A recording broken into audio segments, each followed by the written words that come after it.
Hello everyone, welcome back to my YouTube channel.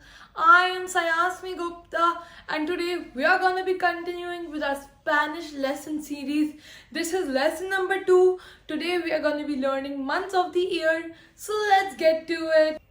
Alright guys, so before we start with the months of the year, here are some homework questions, and these are the questions which you should be able to answer if you watched lesson 1 carefully and made notes.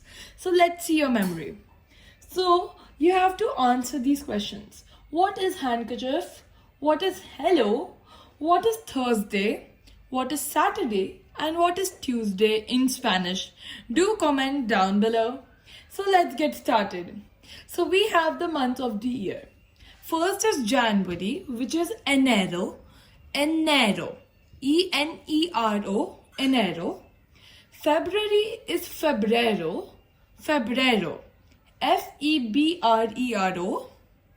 Then we have March, which is marzo, marzo, M-A-R-Z-O. April, which is abril, abril, A-B-A-R-I-L. May, which is mayo, mayo, M-A-Y-O. June, which is junio or junio, alright? J-U-N-I-O. Junio or junio, okay? Then July, julio, okay? J-U-L-I-O. Then August, which is agosto, agosto, A-G-O-S-T-O. September, which is septiembre, S-E-P-T-I-E-M-B-R-E, septiembre. October, octubre, O-C-T-U-B-R-E. November, which is noviembre, N-O-Y-E-M-B-R-E.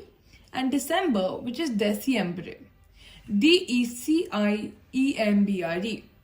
So if you would have seen, only January is a bit different, which is enero. All the rest are quite similar to what the names of the months in English, right? So say after me: enero, febrero, marzo, abril, mayo, junio, julio, agosto, septiembre, octubre, noviembre, diciembre. So let's say them a bit faster. Enero, febrero, marzo, abril, mayo, junio, julio, agosto, septiembre, octubre, noviembre, diciembre. Alright, so this was quite easy. As I told you before, make a note of this in your notebook, and next class we're gonna learn something new, which is definitely gonna be way more fun. So learn these and make a note of them. Alright guys, so with that, we conclude Spanish lesson number 2, months of the year. Do answer the homework questions in the comments down below, and I'll give you a shout out in lesson number 3. Stay connected and I'll see you in lesson number 3. Bye guys. Thank you so much.